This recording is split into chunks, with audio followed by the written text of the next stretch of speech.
तो बच्चों, आज हमारा व्यवसाय अध्ययन में अध्याय 12 जिसका लेसन का नाम हमारा है पर्यवेक्षण एवं अभिप्रेरणा। इस चैप्टर में हम लोग पढ़ रहे थे। अभी से पहले हमने बताया था कि पर्यवेक्षण क्या है, इसके क्या महत्व है और कितने प्रकार के होते हैं, इसके बारे में हमने पिछले कक्षा में हमने पढ़ा था। आज हम इसी पर्यवेक्षण के महत्व या कार्य कह सकते हैं, महत्व या कार्य कौन कौन से हैं, इसके बारे में हम आज जानेंगे। तो पर्यवेक्षण का मतलब मैंने आपको पहले बताया था कि कार्य को देखने वाला पर्यवेक्षक होता है और कार्य के देखने की क्रिया को पर्यवेक्षण कहते हैं। ये तो बात पिछले कक्षा में क्लियर हो गई थी। अब हम आपको इस पर्यवेक्षण के महत्व की बात करें तो व्यवसायिक जगत में इसका बहुत ज़्यादा महत्व है। इसी से व्यापार या व्यवसाय के जो लक्ष्य हैं उसको प्राप्त किए जा सकते हैं। जितना अच्छा पर्यवेक्षण होगा उतना ही व्यवसाय आगे बढ़ेगा और निरंतर व्यवसाय हमें लाभ देता रहेगा। तो चलिए हम समय को ज़्यादा न गवाते हुए हम मेन पॉइंट में आते हैं। हमने कुछ पर्यवेक्षण के महत्व या कार्य के पॉइंट हमने यहाँ लिखे हैं, इसी के बारे में हम आज चर्चा करेंगे। पहला आता है उपक्रमों के लक्ष्यों की प्राप्ति। उपक्रम यानी क्या है? कंपनी, व्यवसाय। व्यवसाय का क्या लक्ष्य है? व्यवसाय का क्या लक्ष्य हो सकता है?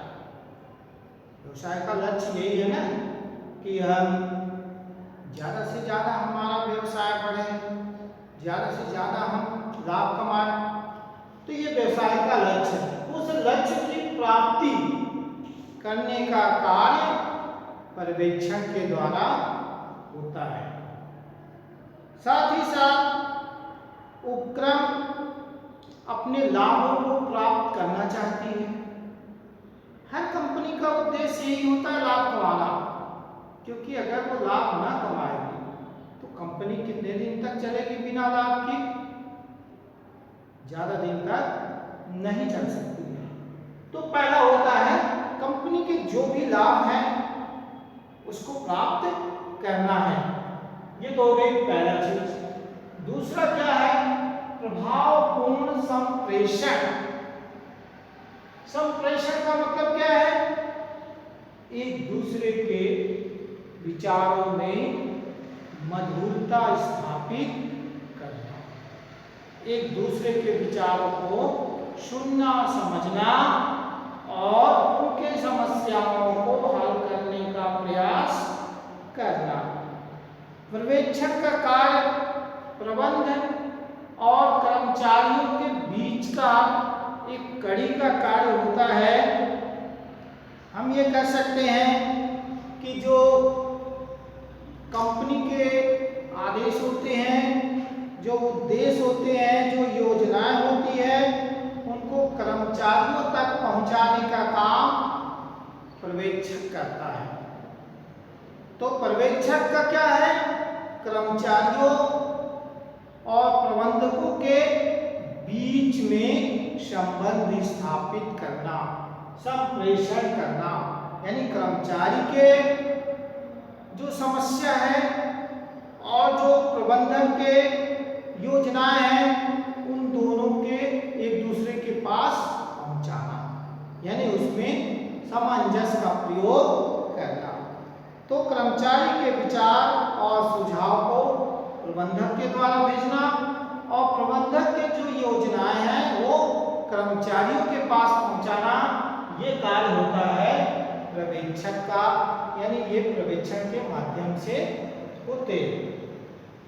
अब तीसरी पॉइंट आता है नियंत्रण में सहायक।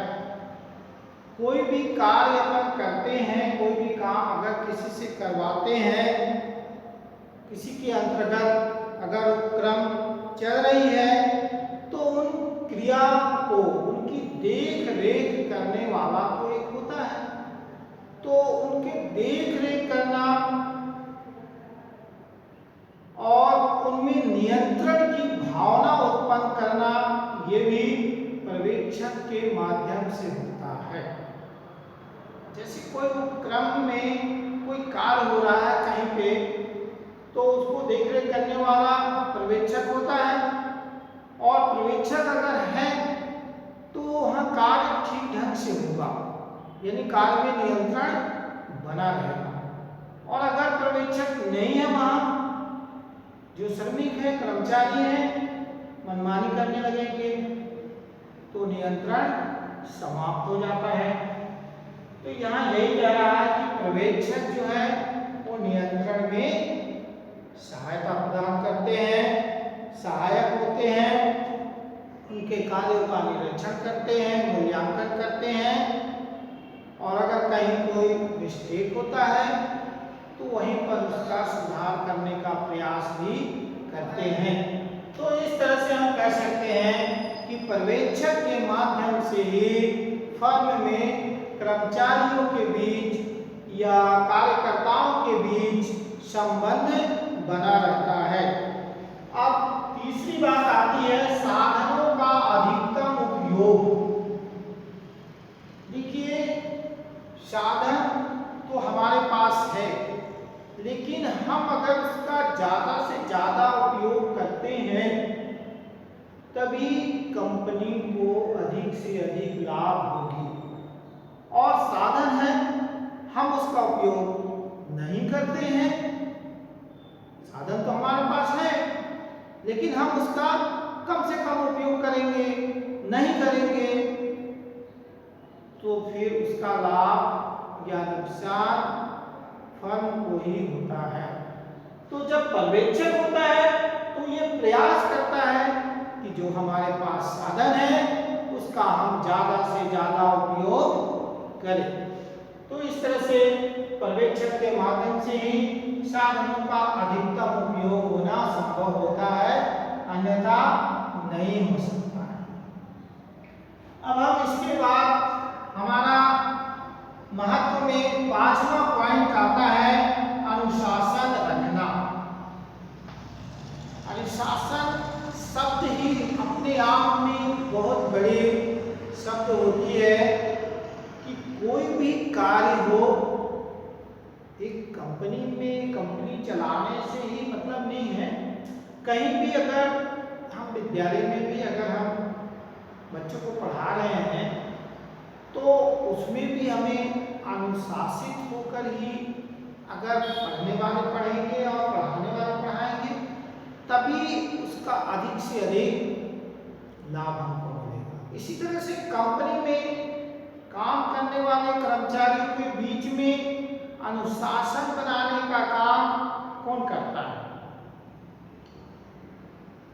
जैसे विद्यालय में यहाँ अनुशासन रखने का काम शिक्षक करते हैं, शिक्षक जैसा बताते हैं वैसा आप लोग करते हो। उसी तरह से अगर किसी कंपनी में जो कर्मचारी कार्य कर रहे हैं तो कर्मचारियों का जो हेड है, प्रमुख है, यानी हम कह सकते हैं पर्यवेक्षक है।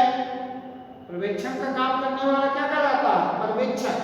तो अगर पर्यवेक्षक है तो वो देखिएगा, वो एक जैसे कार्य करने में अगर अधिक समय लगा रहे हैं तो समय को नियंत्रित करेंगे, वो प्रयास करेंगे कि अगर हम इस कार्य को इस तरह करें तो हमको कम समय में ज़्यादा हम कार्य दे सकते हैं और समय की बर्बादी भी नहीं होगी।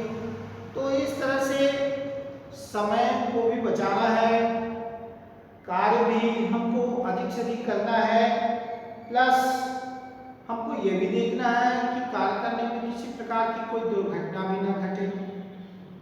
तो ये सारी चीजों में अनुशासन शब्द एक अपना अलग महत्व रखता है। तो वही चीज यहाँ भी है कि अनुशासन रखना, अनुशासन बनाए रखना, ये काम भी पर्यवेक्षण के माध्यम से होता है। यानी पर्यवेक्षण में अनुशासन रखने का कार्य भी होता है। अब हम आगे इसके अगले पॉइंट की बात करें तो है कार्य क्षमता में वृद्धि। कार्य क्षमता यानी कार्य करने की आप में कितनी क्षमता है। कोई 4 घंटा काम कर सकता है, कोई 10 घंटा कर सकता है, कोई 2 घंटा में थक जाता है। तो अगर पर्यवेक्षक है तो अधिक से अधिक कार्य कराने का प्रयास करता है। कार्य कैसे करना है उसके बारे में वो बताता है और कर्मचारियों में कार्य का निरीक्षण करता है। कोई बाधा अगर आता है, कुछ रुकावटें आते हैं, तो अगर वहाँ पर्यवेक्षण उपलब्ध है तो उस रुकावटों को वो प्रयास करता है जितना जल्दी दूर हो, और जो कार्य रुक जा रहे हैं उस कार्य को वो तुरंत चालू करवाता है। तो ज़्यादा से ज़्यादा कार्य अगर होता है किसी फर्म में, कंपनी में या कोई कार्य क्षेत्र में, तो उसका श्रेय आता है पर्यवेक्षक का, जो कार्य करवाने वाला है, जिसके देख रेख में कार्य हो रहा है, उसी के माध्यम से ये कार्य को पूरा कर रहे हैं। तो हम कह सकते हैं कि एक पर्यवेक्षक अगर अच्छा है तो अपने टीम को अच्छे से संचालित करके एक निश्चित समय में जो भी उसे कार्य सौंपे गए हैं उस कार्य को वो उससे कम समय में पूरा कर देता है। तो वो उसकी पर्यवेक्षक की गुण दर्शाती है, उसकी योग्यता के ऊपर निर्भर करता है। तो यहाँ पर यह हमारा 6वां पॉइंट था कि कार्य क्षमता में वृद्धि करने का कार्य भी पर्यवेक्षण के माध्यम से होता है। अब हम इसके अगले पॉइंट में अगर आते हैं तो मधुर संबंध कर्मचारियों और जो उच्च अधिकारी हैं, यानी कह सकते हैं फर्म या संचालक मंडल, उनके दोनों के बीच में मधुर संबंध बनाने का कार्य कौन करता है? पर्यवेक्षक। यानी पर्यवेक्षण के माध्यम से ही कर्मचारियों यानी औद्योगिक संबंधों में पर्यवेक्षक का एक महत्वपूर्ण योगदान होता है। कह सकते हैं कि कर्मचारियों और प्रबंधक के बीच में, कर्मचारी जैसे मान लीजिए ये कर्मचारी है और ये प्रबंधक है, तो इनके बीच की कड़ी कौन होता है? पर्यवेक्षक। कौन होता है? पर्यवेक्षक। ये कर्मचारी और ये फर्म या संचालक मंडल है। तो इस तरह से संचालक मंडल या फर्म या प्रबंधक और कर्मचारी के बीच का मधुर संबंध करने या कराने का कार्य पर्यवेक्षक के माध्यम से होता है। तो हम कह सकते हैं कि पर्यवेक्षण का काम बहुत अच्छे से चल रहा है। अब आता है अभिप्रेरणा का विकास। ये अभिप्रेरणा शब्द का मतलब क्या है? अभिप्रेरणा का मतलब है कि हम खुद ज्यादा से ज्यादा कार्य करने के लिए अभिप्रेरित हों। जैसे हमारे अंदर से ये आवाज निकले कि हम इसको और अच्छे से करें और ज्यादा करें, यानी खुद को अपने आप को प्रेरित करना कार्य करने के लिए। और ये कार्य कौन कराता है? पर्यवेक्षक के ही माध्यम से संभव है। पर्यवेक्षण का कार्य करते समय अधीनस्थ कर्मचारियों को अच्छे कार्य करने के लिए अभिप्रेरित करना पर्यवेक्षक का ही कार्य होता है।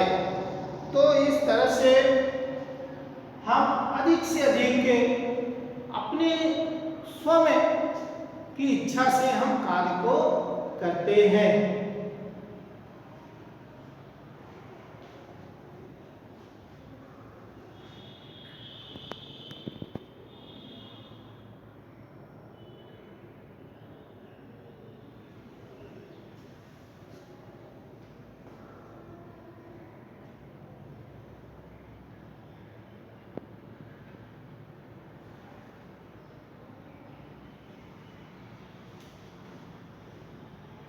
तो इस तरह से पर्यवेक्षक के जो महत्व है हमने देखा कि ये कोई 5-6 पॉइंट हैं, हमने इसको बता दिया। अब कुछ प्रश्न हैं, इस प्रश्न को आपको लिख करके हमारे व्हाट्सएप ग्रुप जो है क्लास में उसमें भेजना है, जिसमें पहला है पर्यवेक्षण के कोई दो महत्व लिखिए, ठीक है। और दूसरा प्रश्न आपका है कि अनुशासन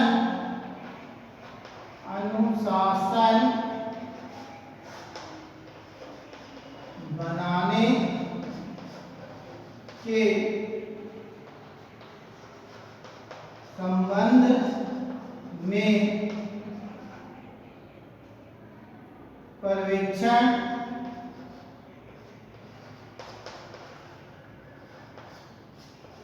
कार्य समझाएं। ये दो कार्य हमने दो प्रश्न दिया है होमवर्क में। पर्यवेक्षण के कोई दो महत्व लिखिए और दूसरा है अनुशासन बनाने के संबंध में पर्यवेक्षण का कार्य क्या है। ये जो हमने पॉइंट है इसके संबंध में प्रश्न दिया है। ये दोनों प्रश्न का उत्तर आपको लिख करके और सेंड करना है। तो आज के लिए इतना ही, धन्यवाद।